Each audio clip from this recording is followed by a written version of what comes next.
नमस्कार, आप देख रहे हैं ग्रेटर जम्मू और मैं हूं आपके साथ नीतू सिंह। हर साल लाखों की तादाद में बच्चे जो है कॉम्पिटिटिव एग्जाम देते हैं और आप मेरे साथ एक बच्चा जो है वो देख रहे हैं। बच्चा नहीं कह सकती, ये जो है हमारे साथ लड़का है, वो देख सकते हैं। इन्होंने जेईई एडवांस कॉम्पिटिटिव एग्जाम को क्रैक किया है। 15 लाख बच्चों में से, लगभग 15 लाख बच्चों में से इनका जो रैंक आया है वो 6000 है। तो वन ऑफ द टॉपर जो है ये गिने गए हैं। आइए बातचीत करते हैं अनिरुद्ध महाजन से, जानते हैं कि कितना टफ रहा इनके लिए इस कॉम्पिटिटिव एग्जाम को क्रैक करना, क्योंकि इतनी बड़ी उपलब्धि एक दिन में हासिल नहीं होती। चलिए बातचीत करते हैं। अनिरुद्ध, पहले तो ग्रेटर जम्मू की तरफ से आपको बहुत बहुत शुभकामनाएं। Thank you. तो 15 लाख स्टूडेंट थे लगभग, जिनमें से आपका 6000 रैंक आया है। तो कैसा रहा ये, कैसा सफर था, कितनी तैयारियां करी, कितना मुश्किल रहा आपके लिए? सफ़र तो ठीक था, मतलब इतनी तैयारी कंसिस्टेंटली करी तो हो गया क्लियर। एंड में तो थोड़ा ज़्यादा पढ़ना पड़ा ताकि सिलेबस वगैरह कवर हो जाए। और बाकी भी चीज़ें आती है कि प्रेशर वगैरह भी होता है कि पढ़ने का, कि रोज़ पढ़ना है इतना ही। अच्छा, फिर ओवरऑल एक्सपीरियंस अच्छा ही था कि एक कॉम्पिटिटिव एग्ज़ाम क्लियर करने का एक एक्सपीरियंस आ गया। आगे की लाइफ में भी हेल्प होता है वो। तो फैमिली की तरफ से कैसा सपोर्ट रहा है, क्योंकि कॉम्पिटिटिव एग्जाम कोई खाला जी का घर नहीं है, बहुत मेहनत करनी पड़ती है आपको। आपकी दिनचर्या जो है वो किताबों से शुरू हो जाती है। हाँ, तो किताबों से ही थोड़ी बहुत शुरू होती है। तो घर वालों का तो अच्छा ही सपोर्ट रहा। वो हर रोज़ ही सपोर्ट करते थे कि पढ़ने के लिए, कि अगर कोई भी मुश्किल आती है, कि कोई भी चीज़ समझ नहीं आ रही, तो मतलब माइंड फ्रेश करने के लिए भी हेल्प हो जाती है पेरेंट्स वगैरह से। और कहाँ कहाँ मतलब गाइडेंस भी हो जाती है कि कहाँ पढ़ना है, कैसे पढ़ना है, वो सब भी। और मेरे टीचर्स वगैरह पुनीत सर, प्रियांशु सर और ठाकुर सर ने भी मेरे को काफ़ी हेल्प किया पढ़ लो जी में।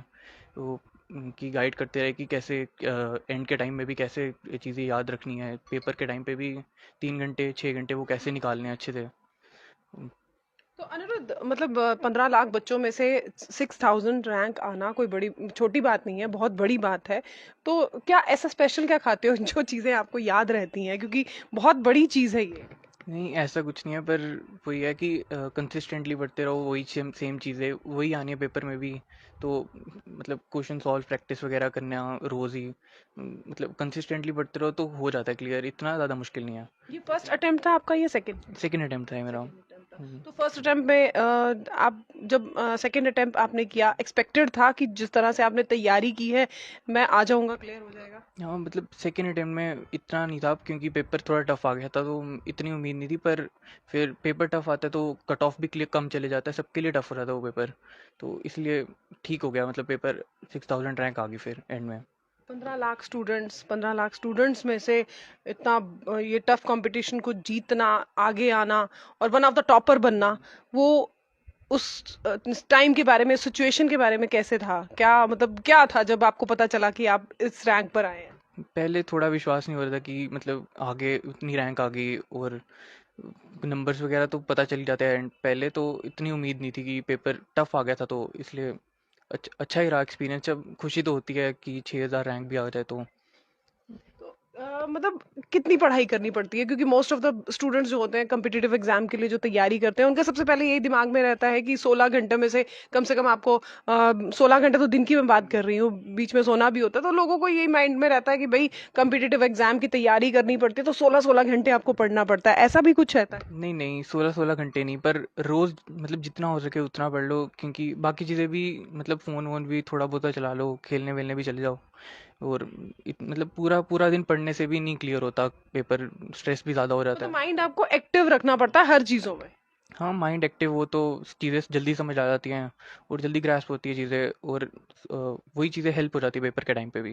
तो आप न, जब फर्स्ट अटेम्प्ट नहीं कर पाए थे, तब आपने क्या सोचा था कि अब जब मैं दोबारा करूंगा, इसके लिए तैयारी करूंगा, तो जो जो गलतियां हुई हैं, मेन गलती आपको क्या लगती थी कि जो आपने फर्स्ट अटेम्प्ट में कवर अप नहीं कर पाए? मेरे पहले अटेम्प्ट में जब मैंने जेई एडवांस दिया था, तो मेरे पहले पेपर वन में जो हुआ था मेरा, उसमें मेरा अच्छा स्कोर नहीं आ पाया। तो वही उसका प्रेशर मेरे सेकंड पेपर में भी आ गया था, इसलिए मेरा दूसरा पेपर भी थोड़ा ख़राब हो गया था। और उस टाइम पे मैंने इतनी प्रिपरेशन भी मतलब ठीक थी, मतलब मेरे लेवल अच्छा नहीं था मेरे प्रिपरेशन का। हम्म। और उसी को मतलब अबव करना था, लेवल अबव करना था कि जेईई एडवांस लेवल तक पढ़ लूँ थोड़ा बहुत, कि मतलब एटलीस्ट 50-60% भी कवर हो जाए तो मतलब क्लियर हो जाएगा पेपर अच्छे से। वही सब चीज़ें जो गलतियाँ हुई थी, मैथ्स को अच्छे से मैनेज नहीं कर पाया था पेपर के टाइम पे, वो इस पेपर में सुधारी चीज़ें। और केमिस्ट्री फिज़िक्स में जो चीज़ें याद रखने वाली होती हैं उसको ज़्यादा से ज़्यादा बार रिवाइज करते रहा, फॉर्मूलेज, क्वेश्चंस, उसके डेरिवेशंस, थ्योरम्स, ये सब चीज़ें अच्छे से करी, तब इसलिए सेकंड पेपर मेरा अच्छा हुआ फिर। आपके ही फैमिली मेंबर ने हमें बताया था कि आपने जेई मेंस में आपने 99.7% जो है वो ग्रैब किए थे। तो वो सफ़र कैसा था, क्योंकि मैक्सिमम लोगों के माइंड में रहता है कि दिन रात पढ़ोगे तो ही आगे बढ़ोगे। हाँ, वो भी मतलब सेम ही था, मतलब सिलेबस तो दोनों का सेम ही होता है, जेईई मेंस और जेईई एडवांस का। तो उसमें मतलब पेपर में स्पीड बढ़ानी होती है उस पेपर में, तो ये इसमें एक्यूरेसी का भी आ जाता है। तो मतलब इतना ज़्यादा पढ़ के भी मतलब माइंड भी थोड़ा रिलैक्स नहीं हो पाता, और पेपर में फिर वो आउटपुट नहीं आ पाता जितना आना चाहिए, इसलिए वो खराब। अनिरुद्ध, जैसे आपने कहा कि हर टाइम पढ़ाई पढ़ाई पढ़ाई ही जरूरी नहीं होती, कभी कभी आप अपने आप को रिलैक्स करने के लिए सोशल मीडिया का सहारा लेते हैं, बाहर आउटिंग करते हैं। तो आपकी दिनचर्या भी ऐसे रहती है, क्योंकि 99.7% आउट ऑफ 100 तो वो कोई बड़ी बात नहीं है, सिर्फ 3 पॉइंट से ही आप कम हो। और उसके लिए तो मैं कहती हूँ बुक्स को रटना पड़ता है, पानी की तरह पी जाना पड़ता है। तो ऐसे भी हुआ, या नॉर्मल तरीके से चल रही थी पढ़ाई की, ठीक है सुबह उठे, स्कूल गए, या अपने कोचिंग क्लासेस ली, या कुछ भी हुआ, वो नॉर्मल चलता था, या कुछ स्पेशल करते हो? नॉर्मली करते रहो तो कंसिस्टेंटली अगर करते रहो तो इतना पैनिक नहीं होता एंड में, इसलिए मतलब बुक्स वगैरह थोड़ी बहुत चीज़ें होती है जो बहुत ज़्यादा रटनी पड़ती है, केमिस्ट्री वगैरह हो जाती है, और फिजिक्स में भी थोड़ी चीज़ें हैं जो बिल्कुल ज़्यादा ही रटनी पड़ती है, उसको पढ़ना पड़ता है अच्छे से, पर बाकी चीज़ें ठीक है इतनी। तो इनकी मदर भी हमारे साथ मौजूद है, उनसे भी बातचीत करते हैं, जानते हैं कि आप उनका बेटा जो है एग्जाम में उन्होंने क्रॉस किया है तो कैसा लग रहा है, क्योंकि बहुत बड़ी पोजीशन है। 15 लाख, लगभग 15 लाख बच्चों में से 6000 रैंक जो है आपके बेटे ने किया लिया है, सेकंड टाइम उन्होंने अटेम्प्ट किया है। और ये एक बहुत बड़ी बात है कि जहां हम लोग कहते थे कि बच्चा किताबी कीड़ा नहीं होना चाहिए, वहां पर बच्चे जो है आजकल सोशल मीडिया पे भी खुद को देख रहे हैं, बाहर आना जाना भी है, और इस तरह के एग्जाम्स को भी क्रैक कर रहे हैं। नहीं, इसने बहुत मेहनत की है। लाइब्रेरी से ही रात को 1-1 डेढ़-डेढ़ बजे तक आता था पढ़कर, क्योंकि पता है घर पे तो पढ़ाई होती नहीं है इतनी। लेकिन ये इसने लाइब्रेरी में ही पढ़ा है, और इनके सर्स ने भी बड़ी इसकी हेल्प की है। पुनीत सर, ठाकुर सर, हर एक सर ने इसकी बहुत हेल्प की है। वो कहते हैं ना कि बच्चे का जब भी एग्जाम होता है तो वो एग्जाम माँ का भी उतना ही होता है, माँ के लिए भी उतना ही टफ रहता है जितना बच्चे के लिए टफ रहता है। तो जिस दिन रिजल्ट निकलना था उस दिन क्या था मन में? थोड़ा सा एक्साइटमेंट तो थी रात से ही कि सुबह रिजल्ट आना है, जी। और मिक्स फीलिंग थी, कभी हंस रहे थे, कभी रो रहे थे, बस ऐसे ही था। तो पीयर प्रेशर कभी बनाया कि नहीं पढ़ो या ये सब करो, ऐसा? नहीं, हम कहते हैं पढ़ो, जितना मन करता उतना करो। अनिरुद्ध से जिस तरह से बात करी, बड़े सेंसिटिव बच्चे हैं, बचपन से ही ऐसे रहे हैं या शरारते वरारते भी करता था? नहीं, थोड़ा सा तो शरारती था बचपन में, जी। लेकिन पढ़ने की तरफ रुझान ज्यादा था? नहीं नहीं, खेलने की तरफ, पबजी वगैरह ये सब लेकिन कुछ फिर बहुत। एकदम से ड्रास्टिक चेंज? हाँ, अब तो बहुत फर्क पड़ गया इसमें। ओके। तो खैर इस समय अनिरुद्ध महाजन हमारे साथ हैं, इनसे बातचीत की है किस तरह से इन्होंने जो है कम्पिटिटिव एग्जाम को क्रैक किया है। वन ऑफ द टॉपर हैं ये जेईई एडवांस में। तो ये जेईई एडवांस में उस एग्जाम को क्रैक करना बहुत बड़ी बात है, और वो भी जब लगभग 15 लाख के करीब जो है वो स्टूडेंट्स हैं, और ऐसे में वन ऑफ द टॉपर खुद को बनाना।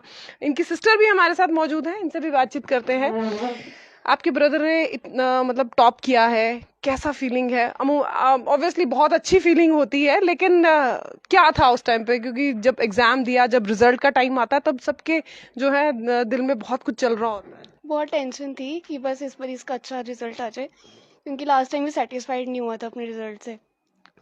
तो बहुत ज़्यादा हम भगवानों के आगे प्रार्थना कर रहे थे कि इस बार उसको अपनी मनपसंद चीज़ मिल जाए जो उसको चाहिए। और ठीक है, अब अच्छा किया उसने, बहुत अच्छा किया उसने, बहुत मेहनत की है।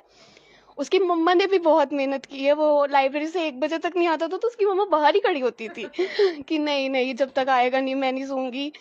तो मतलब सबने बहुत मेहनत किया। उसने अपने फैमिली फंक्शंस बहुत स्किप किए हैं इस चीज़ों के लिए। बहुत कुछ उसने किया और हमें उस पर बहुत प्राउड है, क्योंकि हमारी फैमिली में ऐसा बच्चा कभी कोई बहनें नहीं। बहुत क्लोज होती हैं अपने ब्रदर्स के, तो कैसा तालमेल रहा है अब दोनों का? हमारा तो बहुत अच्छा ताल मिल रहा है, बट अभी जब से ये ज्यादा अपनी पढ़ाई की तरफ हो गया तो हम थोड़ा सा इमोशनल हो गई हैं आप? बहुत खुशी है, हमें बहुत ज्यादा खुशी है कि हमारी फैमिली में किसी ने ऐसा कुछ किया।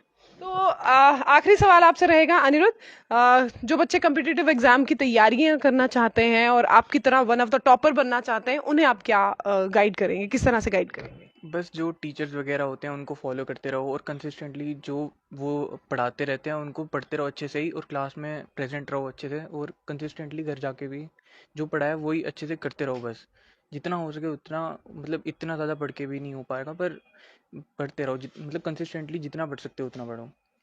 तो पढ़ाई एक ऐसी चीज है जो आपको आगे बढ़ाने में बहुत ही अहम रोल निभाती है, चाहे आपकी पर्सनालिटी कोई भी हो, चाहे आप किसी भी जगह के रहने वाले हों, लेकिन अगर आप पढ़े लिखे हो तो आपका रुतबा जो है उसमें चार चांद जो है पढ़ाई ही लगाती है। तो आज हमारे साथ अनिरुद्ध महाजन मौजूद थे, जिन्होंने जेईई एडवांस में टॉप किया है और 15 लाख स्टूडेंट्स में से इनका रैंक जो है 6000 आया है, वन ऑफ द टॉपर ये है। पढ़ाई को लेकर आज भी जो इनका विचारधारा है वो सेम है कि कंसिस्टेंटली जो टीचर्स पढ़ाते हैं उसके ऊपर फोकस करते रहें, ताकि जब आप किसी एग्जाम को क्रैक करने के लिए जाएं तब आपको ये ना हो कि काश हमने तब पढ़ा होता तो शायद आज हम पीछे नहीं रहते। तो अपनी पढ़ाई के लिए आपको खुद समय देना है, टाइम आपको खुद सेलेक्ट करना है, और किस तरह से आपको आगे बढ़ना है ये भी हम सभी को पता होता है। तो किसी भी एग्जाम को क्रैक करने के लिए आपके अंदर जज्बा होना बहुत जरूरी है, और वही जज्बा अनिरुद्ध महाजन में जो है वो देखने को नजर आया है, और इसी जज्बे ने आज ऐसा रंग लाया है कि ये one of the topper JEE advance है। और क्या कुछ कहना चाहेंगे? कांग्रेचुलेट जरूर कीजिएगा अनिरुद्ध महाजन को इस वीडियो के माध्यम से कमेंट सेक्शन में, और अगली अपडेट के लिए जुड़े रहिए ग्रेटर जम्मू के साथ। तब तक के लिए मुझे दीजिए इजाजत। वीडियो जर्नलिस्ट अजय जाडू के साथ मैं नीतू सिंह, ग्रेटर जम्मू के लिए। धन्यवाद।